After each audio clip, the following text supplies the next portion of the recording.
This lecture, titled Soul Personality, was given at the Discipleship Convention by Father Paul of the Holy Order of Mans on October 19, 1971.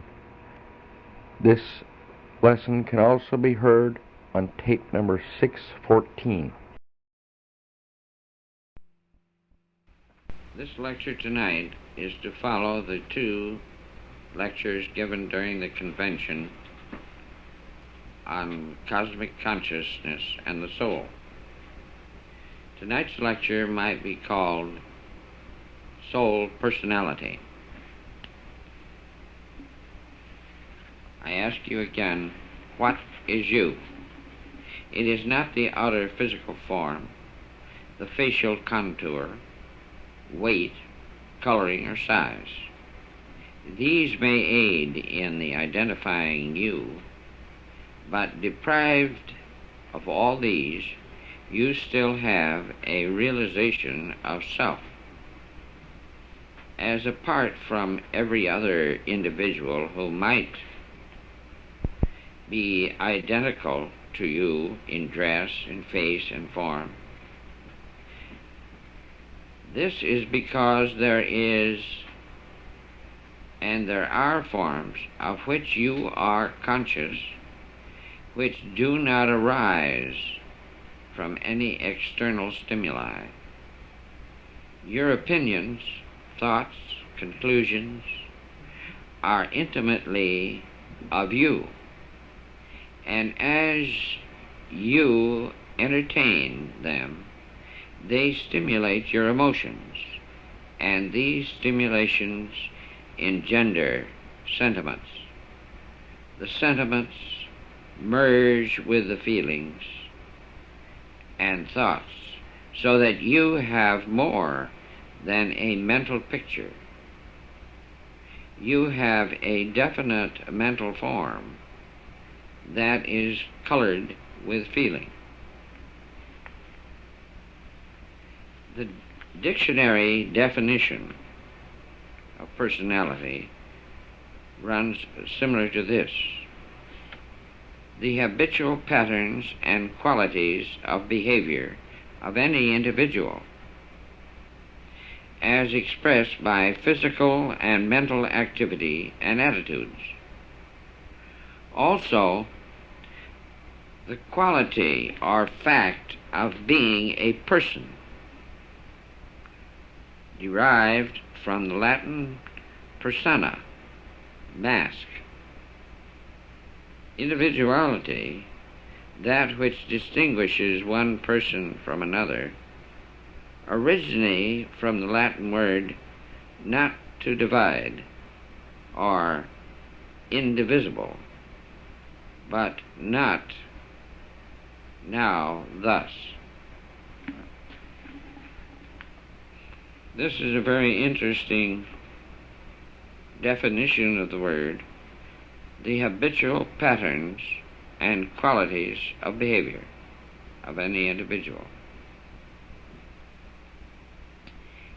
It is this combination of emotional sensations which you know or realize as you, these variegated emotional forms which you experience, unite to assume an intangible ethereal form which actually can be more easily identified as you than can your physical self.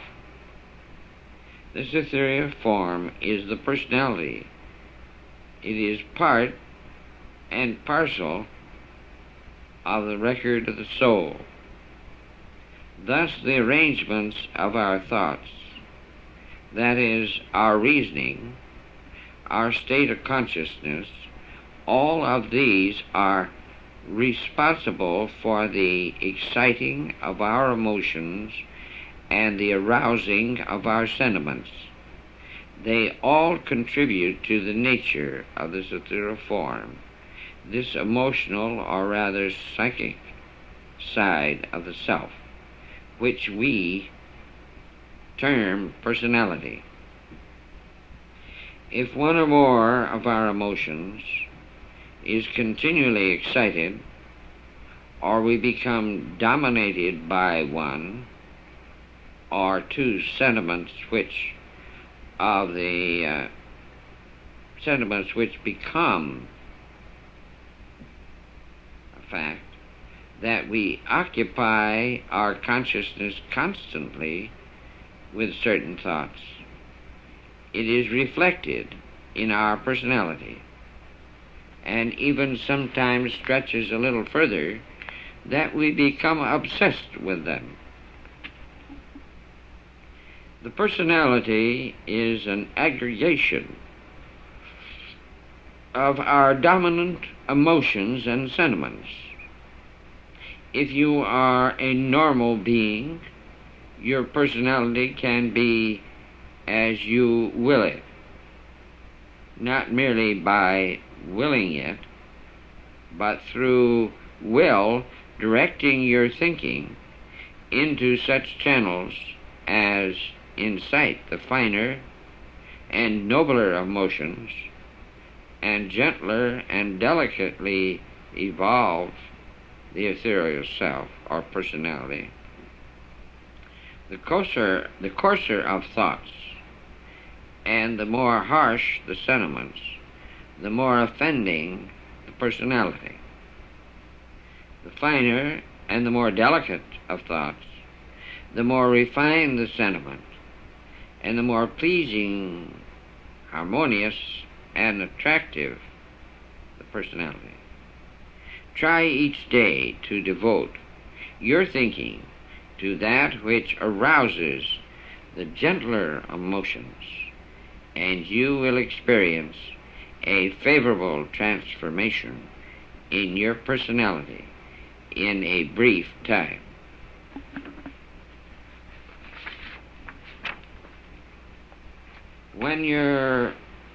When persons speak about your magnetic personality or a magnetic human body, the reference is not always made to the mental side of your personality, but to the physical. A really healthy person radiates a form of magnetism which is constantly felt by persons whom come within a few feet of him. You can develop this magnetism through proper living and proper thinking, and having concentration well in hand. For concentration helps you to think of what you want to think of. The complex idea which guides and dominates a man is his character, and the character of an individual is an ideal manifestation of personality in the making. Can the attributes of the soul, such as personality, involve sufficiently in one earth existence to make the sufferings and tests worthwhile?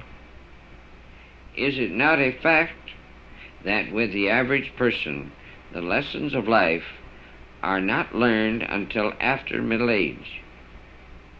If up to that age we are learning great lessons through tests and trials, could the soul personality round out its evolution and attain any degree of perfection in a few remaining years in the body? This it can. Can it utilize and perfect its development at 75 or 80 years of age?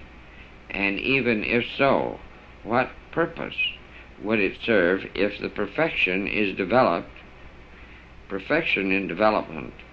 of the soul personality were attained only with the close of life here on earth? The lone reasonable answer is this: the experience of the soul personality in tests and trials during one's earthly experience of so short a span as 70 or 80 years must be for the purpose of preparing it for the experience of another incarnation. The soul that leaves the body at transition and passes into the cosmic carries with it, in its consciousness and its personality and character, the lessons learned through what we often call bitter experience. For no amount of study or skill or experience here on earth is of any value in the cosmic but to take with you, but only makes it that much more fit and prepared to meet conditions here on earth or another heavenly body in a reincarnated body.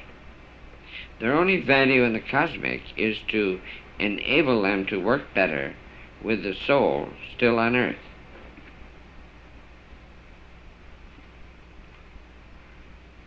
Often we contact young men and women who early in life plainly show that their personality and reflections of the soulful qualities have gone far in the process of evolution.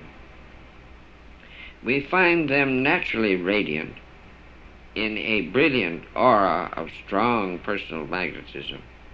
We find them radiating the aura through heartbeats of love, so to speak, and tenderness, kindness, and consideration. We find them altruistic and unselfish.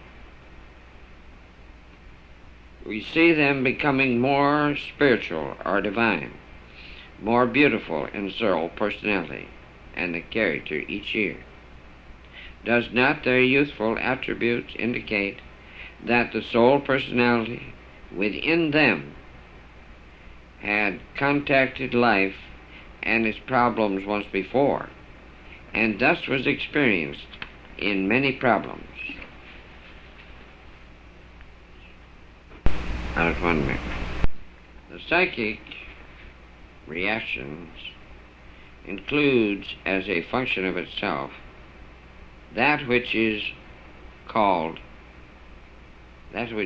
call, in fact, personality. And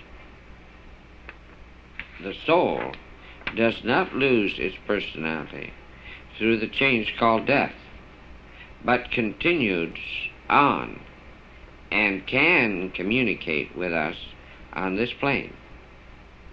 Personalities are definite, concrete expressions, no two being exactly alike, and no one being able perfectly to imitate another.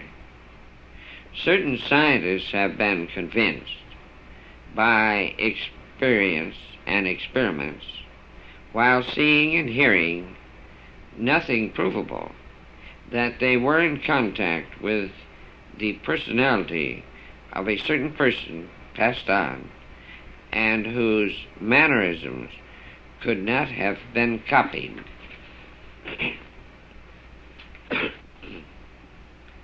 God created man out of the dust of the earth and breathed into his nostrils the breath of life, and man became a living soul. We truly do take this statement literally.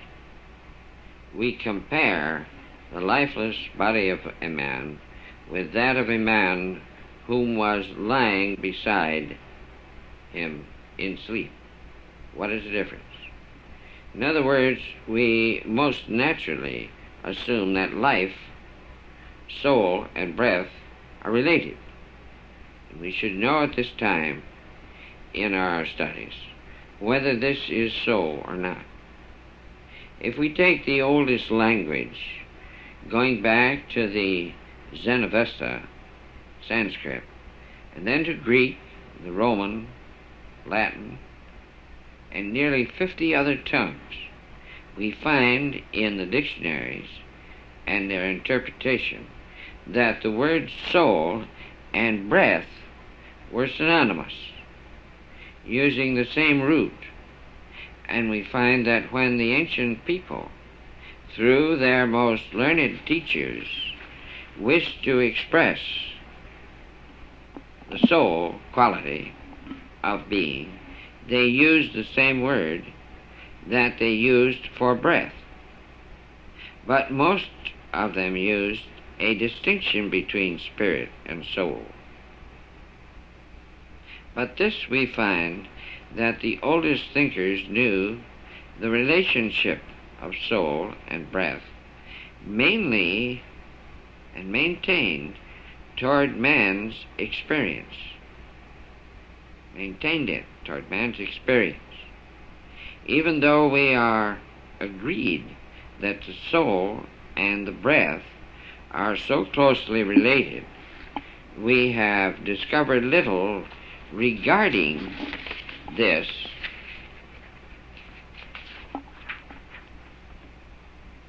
information on the soul in a concrete way. But in the mind of God, these things, or the akasha, are existent. This is what we must try to do. We must depend on the sensing and the reality of the akasha and the ancient records regarding the sensing of the soul subjectively with the soul essence. The very first point that we discover about the soul is that its divine nature is there, that it is of God. We are sure. Naturally, the question arises, what do we mean by God? That is why our first real understanding should be of this level was devoted entirely to the subject of God. This is why our first level lessons are devoted in the very first teachings given to God, the Creator. If we recognize God as the great divine power and intelligence which animates the universe, we can readily see and understand how the soul is a part of that intelligence and power. God and the soul are divine because Thoth represents the infinite and supreme. The first and great cause and principle of all creation to the mystic individual who is following the mystic path, and that which is supreme, that which is infinite, a part of the first great cause, is divine. What purpose does the soul serve as a divine entity, an immortal element, residing temporarily within the human body? Experiments often repeated seem to prove that life was purely a chemical action, sometimes which resulted from the action of several groups of elements upon one another under certain conditions. In such a chemical, materialistic theory of life, still propounded by many men of science, soul has no place in the scheme of things.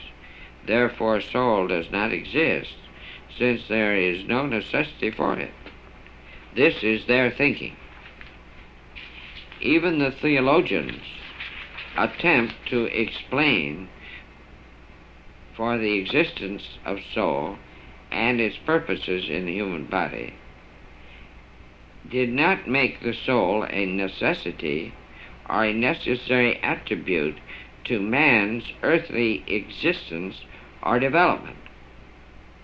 If the soul were placed in man's body to give him a degree of divinity, to make him simply an image of God and nothing more, it either has had no effect upon man's morals or development, or it has failed to fulfill the unknown purpose devised by God. If the soul were placed in man simply to give him an immortal attribute, a something to live after him and dwell and await a day of spiritual existence, there would be no practical purpose served, and the only purpose served by such an explanation or reason for the soul's existence would be to foster the theological ideas of a final judgment day, a day when all souls released from the earth for millions of years would come together to be judged and to suffer punishment or receive a reward. This theological idea has long since been shown to be illogical and not in keeping with nature's other laws and principles. Therefore, there must be another reason for the existence of the soul. For thought upon this subject at this time, we had best consider some of the philosophers, such as Spinoza said. We affirm that when man is self-conscious, that is, when he is aware of his own existence, which soul makes possible, then man realizes him, because the self of man is the self of God. We shall contemplate him, therefore, further.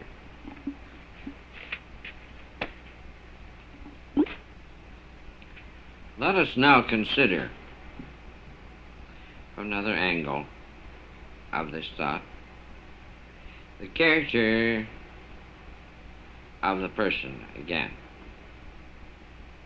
The character of an individual, one might say, is an ideal manifestation of personality in the making. Character may be said to be made and in the making all through your varied incarnations. It might be described as the early Greek philosopher did, described matter as always becoming. One's character may never be complete or perfected, for a single experience in life of only a few moments during many changes or affects the character. Adler rightly said that every single manifestation of life, every act of commission and omission, contain traces of a dominating guiding idea. Character really is the conscious code of thought and practice, emotion and act, which the school of personality has established for the person, and which the traits of the personality are emulating as an idea. We must remember also that while the code, the ideal toward which progress is being made, may be consciously realized, the acts tending toward that ideal may be unconsciously committed. To the noble character, the character having a noble idea, the tendency to be noble in things, think noble thoughts, and love nobility itself, is very often unconscious and without conscious volition. It seems natural to such a character to choose the more noble of the ways, and by means to do anything. It is not an effort to do good, for these characters find it truly working along the line of least resistance to do that which is godly, divine, good, or noble.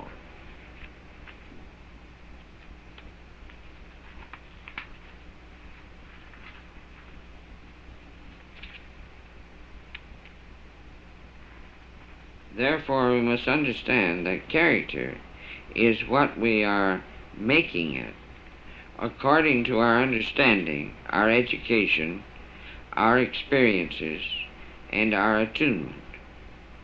The evil character results from an evil idea, indicates a lack of understanding or development, and such a character should have pity rather than censure, direction rather than confinement, attunement rather than punishment, help rather than hindrance. An evil character resulting from willful violation of natural tendencies, or determined effort to ignore inner dictation, indicates a swarthing of the soul personality. Such as character should be treated mentally and instructed until the mind becomes balanced and harmonious in its reasoning.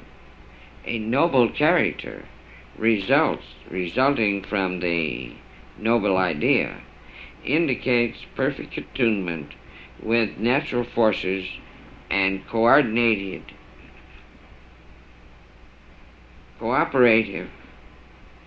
thinking and acting with the divine incentive of the soul. Such a character should simply enjoy the ineffable, sublime happiness and peace profound that comes to it, with never a word of praise nor a vain attempt to further glorify or reward. Those whom have a set of false gods, an evil idea, as the character they desire to evolve or emulate, are simply out of attunement with nature and general suffering more in their progress toward the false goal than we are incapable of making them suffer through the physical and mental punishment. This then permits us to view the evil character and his actions from a different standpoint. We often hear it said that men and women should not be too greatly praised for their kind of thoughts and acts, because they could not consistently have done otherwise. They acted more or less unconsciously through an almost unconscious tendency. If this is true of the noble character, it is surely true of those characters whom are slaves to a false or evil idea. To punish such characters for their acts is as absurd as to build monuments to each noble act performed by a noble character. If we are to judge one by the impulsive emanation from or directed by the standard set in the soul or mind of the person, why not so judge all others? Our students whom advance on the way and have dedicated their lives to it, unconsciously, after gaining a conscious concept and conscious contact with the Master just naturally dissolve those things of the flesh because of the supreme appearance of our Lord Jesus Christ. Let us go back to the subject of the soul specifically as a separate term or condition from either personality or character, and study its purposes and functions. The learned Egyptians definitely recognize the duality of man's being. The inner or divine nature of man, or his soul, was known to them as Ba. B.A. It was principally symbolized by the form of a bird. This material symbol represented the flight into eternity of the soul after death, namely after the transition of the body. At times the soul was likewise symbolized by the lotus flower, which flourished in the rich soil along the delta of the Nile. In the Orphic religious cults of the 6th century B.C., the soul was considered a divine element evolving through earthly experience, and we read in the tenets of this school, the soul is a part of the divine universal soul, for which the body of man, in its limited and mortal condition, is no fit organ, but a tomb or prison. The continued existence of the soul in the body is a punishment for sin in a previous condition. An examination of the oldest rites of the earlier philosophy, and let me repeat, an examination of the oldest writings of the earliest philosophers whose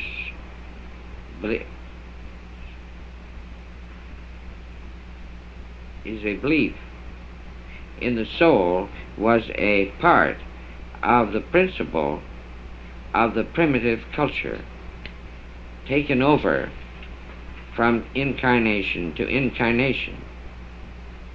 The Stoic philosopher born at Essos in Troas about 301 B.C., whose name was Cleanth, held that the sun was the abode of God, and from the sun radiated divine element, and that the soul of God, this was existence. This should pervade.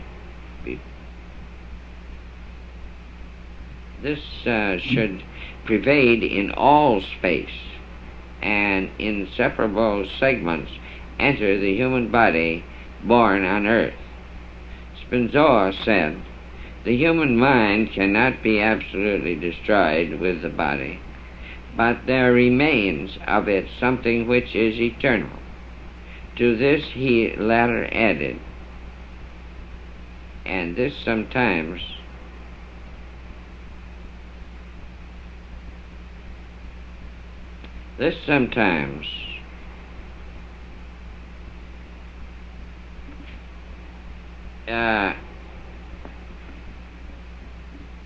is appropriated to the essence of the mind.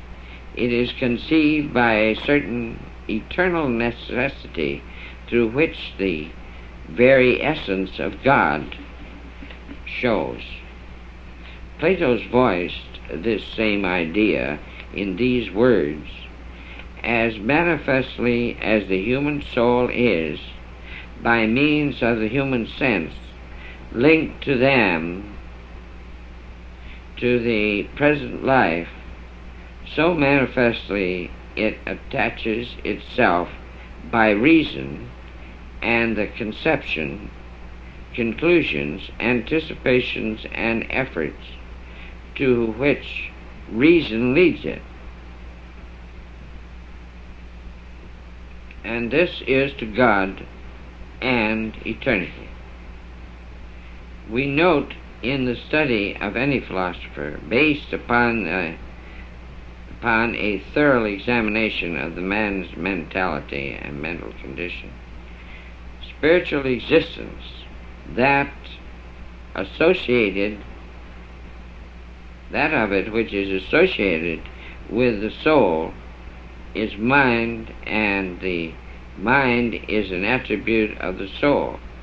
The brain is not logically a part of the body of man unless we admit that the mind is an attribute of the soul.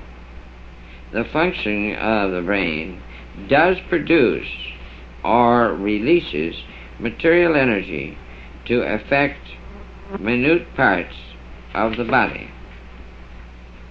The nerve energy thus released through the functioning of the brain, through a thought entering the brain, if you will, it is very materialistic way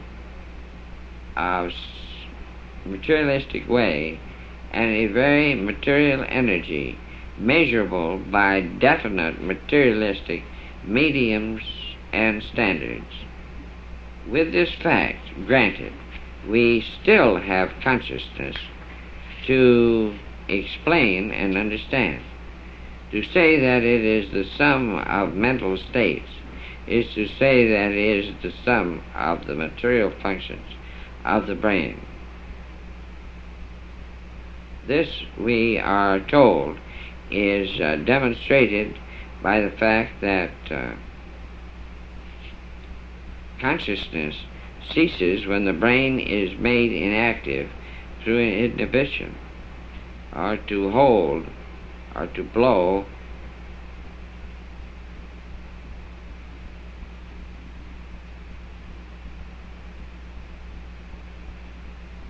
but does consciously cease. Let me go back and connect this together. This, we are told, it demonstrates by the fact that the consciousness ceases when the brain is made inactive through inhibition or a blow or some injury, but does consciously cease.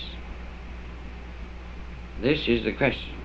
That consciousness does not respond to a material test under such conditions, does not prove that it has ceased to exist. It may be, and remember, I simply say it may be, that since the brain is incapable of functioning, the material brain may have ceased, while the subtle forms of consciousness continue. One must bear in mind that there is a considerable difference between a so-called death and an unconscious condition of the body. During the total unconsciousness, the heart, lungs, stomach, kidneys, and other organs of the body continue their mechanical action and respond to the stimulator or excitement with a form of consciousness. What is this consciousness that continues? There is only one answer. It is the consciousness that is associated with or is an attribute of the vital life force.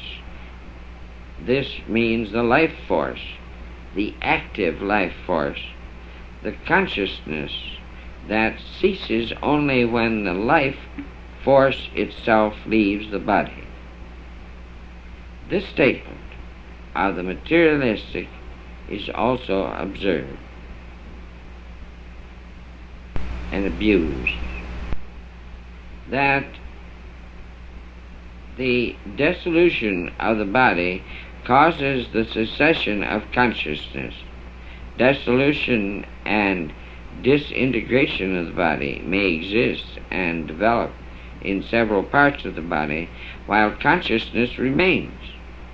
If by dissolution we mean the complete disintegration of the body as an harmonious assembly of parts, or as an organism for the manifestation of the life force, then the statement is also untrue, for consciousness generally ceases before the dissolution of the body begins. But were the statement true, it would only prove that the consciousness ceases when the life leaves the body at so-called death or transition of the soul with its life force and consciousness. Sir Oliver Lodge explains the point well when he says, life may be something not only ultra-terrestrial but even immaterial,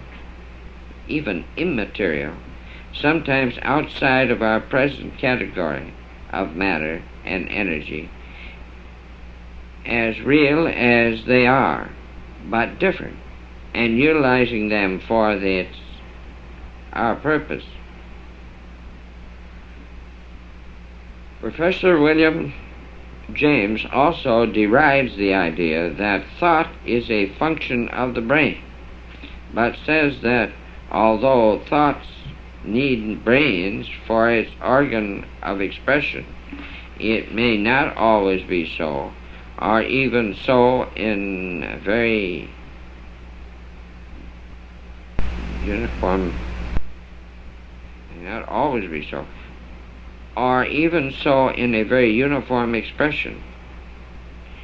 We are reminded of Kant's words, the death of the body may indeed be the end of the sensational use of our mind, but only the beginning of the intellectual use of the mind. Thus, we are saying that at this point, the intellectual use of the mind is the gathering of material from the subtle mind of God and allowing it to become a pictured reality within the brain itself. In closing this subject, it seems most fitting to quote from the words of Aristotle and say, each man is a substance like any other, only because he is a separate individual, like any natural substance. He is composed of matter and an essential and immaterial essence. But natural substances are inorganic,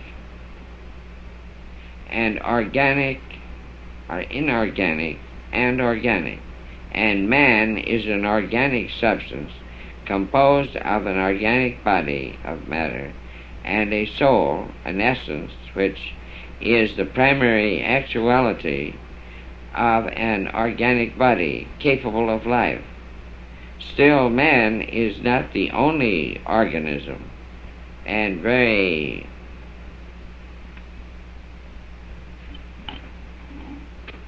let me correct that last statement. Still, man is not the only organism, and every organism has a natural soul. What differentiates man from the natural and organic substance and approximates him to a supernatural substance, God, is reason or intellect, and although intellect is only one of the powers of the soul, intellect is the only one of the powers of man that has no bodily organ. It alone is immortal, it alone is divided. with the existence of the soul within man admitted as being related to intellect, consciousness, the vital force of life, we have reason to believe and know, as we have seen, the soul around the self is the divine essence. Its source is God. Its existence continues after the transition from the physical being into a glorious life of existence in the ever-present world beyond.